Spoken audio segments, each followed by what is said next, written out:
Good evening. When I was asked whether I wanted to speak here this evening, I thought hard about what I could say that would be of any use to a fellow student. I mean, I certainly don't hold the authority nor the expertise of some of the speakers that are here this evening. And so, like a true student, I procrastinated as long as I could before putting words onto paper. And just as I began to panic about the looming deadline, I realized that what I could share is my story. I can tell you about the journey that I have been on since I began studying at Parsons and how it has fundamentally changed my perspective. So as design students, we are encouraged to constantly question and to reimagine the way things are. We are taught that the world that we live in is not a given. It is simply the result of the best efforts that those before us could muster in their lifetime. And if we think that it has problems, then it is up to us to pick up where they left off and to try and create the world that we want to see for ourselves and for future generations. So my name is Finnegan, and like Joel said, I'm one of the junior architecture students here at Parsons. And when I moved from London to New York 2 years ago, I remember very clearly that I came with a set of preconceived ideas for the kind of design projects that I would be working on. And what I didn't expect was the experience I had during my first sustainable systems classes. Like most of you, I'd grown up learning about climate change, but I had successfully pushed it to the back of my mind. I think that it can be such an overwhelming problem that it is easy to put our head in the sand. Yet there I was at the beginning of my education, and the first assignment that I was given was to design a structure that would protect a city from rising sea levels. And it completely freaked me out. It became a really sobering moment. And so that, coupled with the articles that we were given to read by environmentalists such as Bill McKibben and theorists such as Jeremy Rifkin, became this sort of catalyst that kicked me into action. I became hungry to understand what was causing our climate to change, but more importantly, what I really wanted to know is what can we, as individuals and as students, do to have a positive impact on the problem? And that's the question that I get asked most often, and it's the question that I'm constantly asking myself. What can we do to have an impact? Now, although there is no simple answer, there are 3 really basic actions that we can take that I have found to be a really good place to start. And the first one is education. We must educate ourselves on the reality of the situation around us. We must engage with the science and look at the evidence of the changes that are occurring. Now, I realize I'm sort of preaching to the choir on this one, since all of us are gathered here as students. However, once we've educated ourselves, we must educate those around us, friends, family, and everyone in between. Because the truth is that the current administration in this country shows a stark contrast between those who understand the facts and those who don't. Or worse, simply choose to ignore them. So not long after my experience in that first sustainable systems class, I was at home one evening and I was searching the internet for how I could get more engaged. And I stumbled upon a link for one of Vice President Al Gore's climate leadership camps. It was a weekend-long program that they were holding in Cedar Rapids, Iowa. And the goal, according to the website, was to give participants an in-depth understanding of the problem and give them the tools that they needed to be a leader within their community. And so, with no idea of what to expect, I signed up and booked a plane ticket. And what I saw and learned during that short weekend blew me away. I met attendees as young as 12 who had persuaded their parents and their teachers to take them. I learned about an environmentalist called Chetez Catil Martinez. He's 16 years old, and he's currently suing the US government for violating his constitutional right to life and liberty. He spoke at the UN last year, and he's the youth director of his own organization called Earth Guardians. I learned about Boyan Slat, who's a 22-year-old environmentalist and inventor whose design for a system of cleaning plastic waste from the oceans has already raised more than $2 million in support for his organization, the ocean cleanup. And I learned about and then got to meet and make friends with a girl called Morgan Curtis, who's a 24-year-old environmentalist who at the time was planning to cycle from Maine in the United States to Paris in France in the run-up to the UN climate conference as part of a youth delegation. And so it's fair to say that I left that weekend with a newfound sense of optimism. Because what I saw was a generation who were ambitious to educate others, a generation who wanted to inspire action on a bigger scale than we've seen before. And so that brings me onto the second action, which is to organize. Because when we unite under one goal, we significantly increase our chances of achieving it. We all have a right to free speech and a right to peaceful protest, and we should absolutely use it. When you look back at the history of some of the greatest social movements, whether it's the women's rights, abolitionism, or the apartheid movement, some of their greatest victories were made when a critical mass took to the streets to peacefully demand change. And the Women's March that happened earlier this year is a brilliant example of the power of demonstration. More than 4 million men, women, and children around the globe took to the streets to peacefully demand action. And their voices ignited a global movement that is just getting started. And so on April 29th, we are marching again, this time for climate justice. I will be there alongside Professor. We are marching again, and I would encourage everyone in this room to use this as a really good opportunity to get engaged. And that brings me on to my third and final action, which is very simply to lead, as in to lead by example. In 2 years from now, most of you in this room will also be juniors in whichever respective disciplines you choose to go into, whether it's communication or fashion or product or architecture, interior design, or any of Parsons' design courses. I am challenging you to embrace this problem in the approach that you take to your work. Rethink the way that we design clothes, the materials we use to build products, the energy that we're harnessing to power our buildings, and the methods that we're using to communicate this problem to others.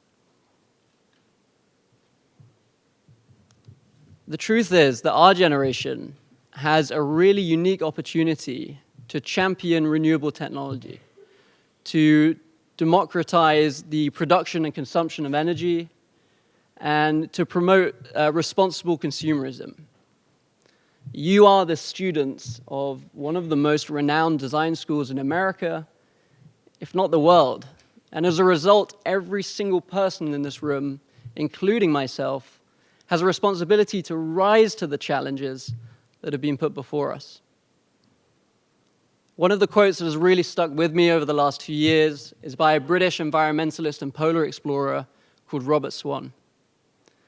And he said that the greatest threat to our planet is the belief that someone else will save it. And so I'd like to finish by screening the short film that I made with my brother in WWF.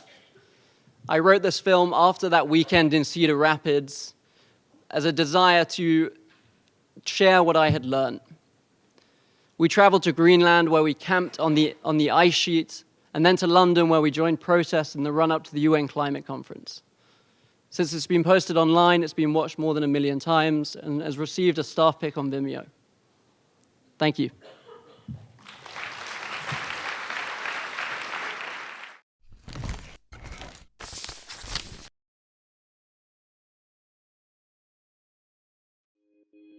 Since I was a kid, my mum has taken me with her to campaign for action on climate change.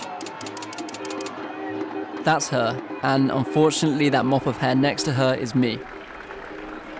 She always taught me to stand up for what I believed in, to dare to imagine a better world to live in.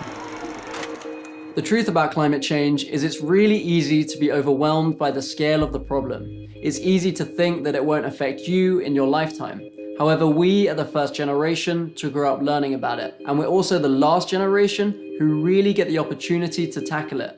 As our world leaders prepared to meet for the largest climate conference in history, we decided to partner with WWF to make a short film.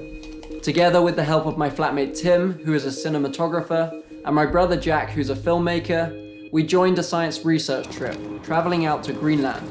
We wanted to understand how climate change is affecting our planet right now, and what we as individuals can do about it. This is our changing climate. The effects of our changing climate can be seen all over the world, whether it's increasingly worse storms, droughts, wildfires, or floods. Perhaps one of the biggest threats we face is sea level rise. This is a result of the gradual melt of vast regions of ice, such as Greenland.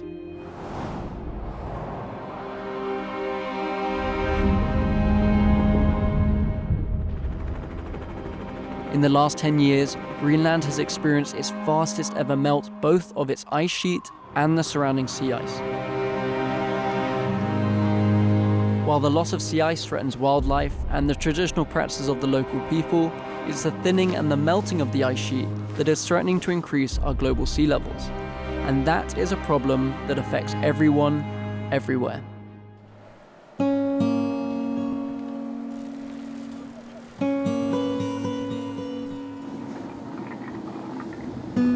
We've just arrived in Kangerlussuaq and we're about to check into the Kangerlussuaq International Science Support and work out the plan ahead for the next week.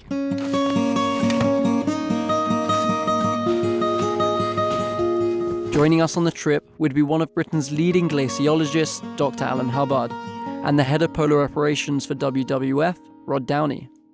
Alan has been visiting Greenland for the last 20 years, setting up vital experiments in order to investigate the rate at which the ice sheet is melting and how this will affect our planet.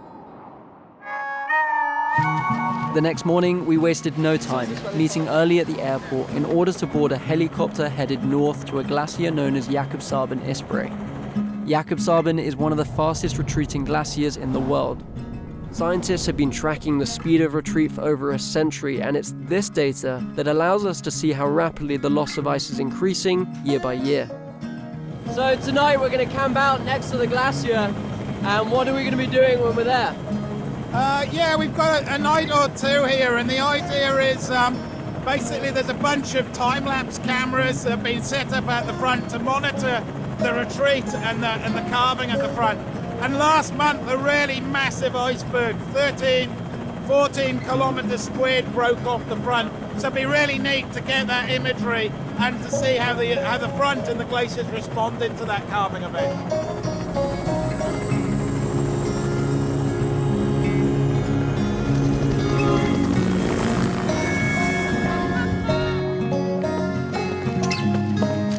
We are on our way now to the two of the time-lapse cameras to download their data, which will show us a record of what's been happening to the glacier since 2006. How long have they been here for? Actually here for only a couple of years. And so they're taking a photo of this glacier every 30 minutes? 30 minutes, that's right. And we can take these images, we can map out the front of the glacier as it's retreating backwards in time. We can also do some clever analysis, feature tracking, and see how fast the glacier is moving. In 2008, the team that set up these time-lapse cameras recorded the largest ever carving event to be caught on camera. To give you a sense of scale, this is an image of New York. In the space of just over an hour, a chunk of ice the width of Manhattan and twice the height of its skyscrapers broke off. It's events like these that have led to this glacier retreating faster in the last 10 years than it has in the last 100. So we're standing here now looking at the face of the Jakobshavn glacier, and I can see in front of it icebergs have carved off. Tell me a bit about that process. What happens when a section of the glacier carves off? Basically that big terrestrial reservoir, that storage of water, that's just shunting straight into the ocean, and unfortunately that means rapid sea level rise. It's important to say that carving is a natural event. However, it's being sped up by a number of different processes, such as warmer water that cuts away at the front of the glacier, and by melt lakes that form on the top and drain down, often reaching the bedrock, which can lubricate the ice towards the sea.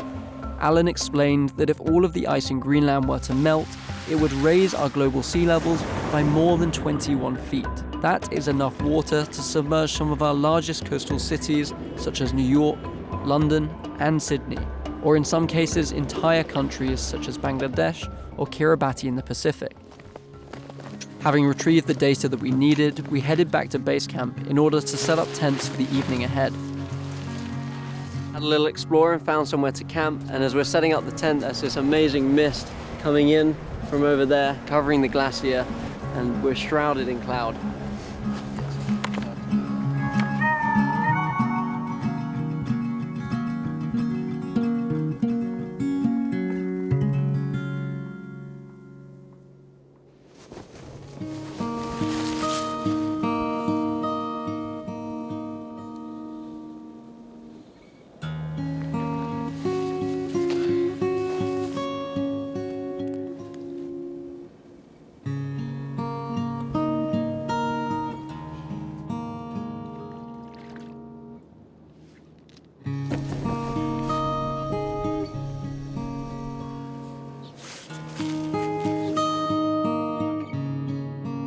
After breakfast, we left early to travel this time to the edge of the Greenland ice sheet itself. We're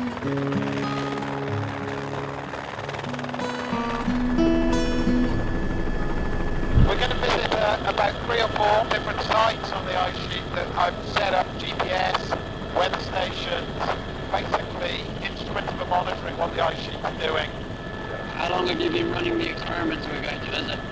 Some of the sites, especially this first one, has been running on and off for 20 years. So this is the longest Greenland ice sheet monitoring experiment there is, basically. That sounds great. I'm looking forward to it.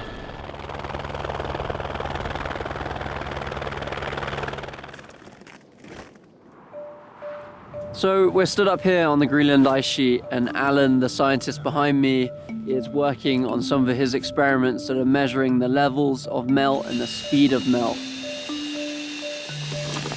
So, Alan, you just drilled that into the ground, this contraption. Yeah. Tell me about it. What does it do? This is a precision GPS, so it's like your handheld ones. Uses satellite signals orbiting the Earth, comes in here, but this thing allows us to work out where the center of that antenna is at millimeter precision. Alan's experiment is actually incredibly simple. He places a 15-foot long pole into the ice sheet. The GPS on top tells us which way the ice is moving, and the pole itself tells us how much it's melting.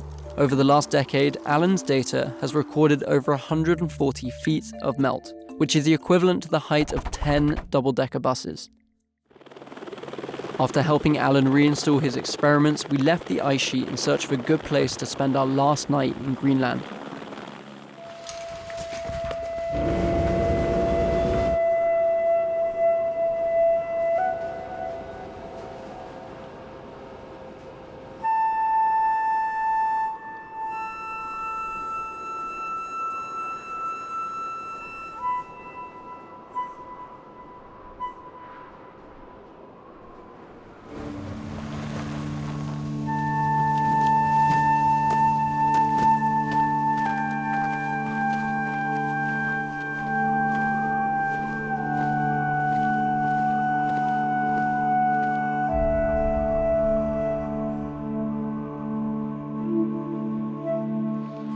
So tonight we're camping here on the edge of the glacier.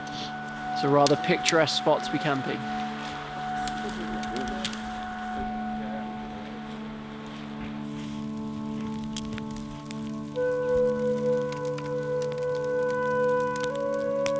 We kind of grew up being told about climate change and how big of a threat it is, but I think often people aren't sure what they as individuals can do about it.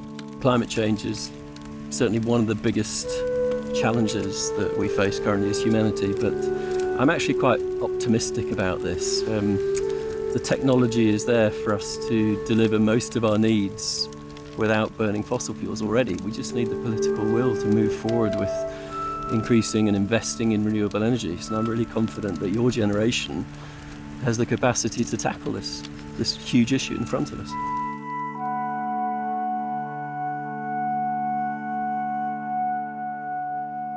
Rod was right. If change was to happen, then our generation would need to stand up and show that we care.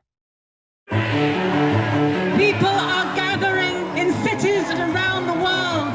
They're rising up in hope and solidarity and determination to change everything. We are standing at the front of the climate march. Everyone is gathered here to fight for a better, cleaner future. This amount of people on a Sunday when it's like this weather, it means something. It's amazing, and it's happening all around the world. On the 12th of December 2015, the conference in Paris became the first in history to get all 200 countries to sign a binding agreement. Paris is not the end of the story. It's now more important than ever that we continue to put on pressure and make sure these promises are kept, to transition away from fossil fuels towards 100% renewable energy. In other words, this is just the beginning.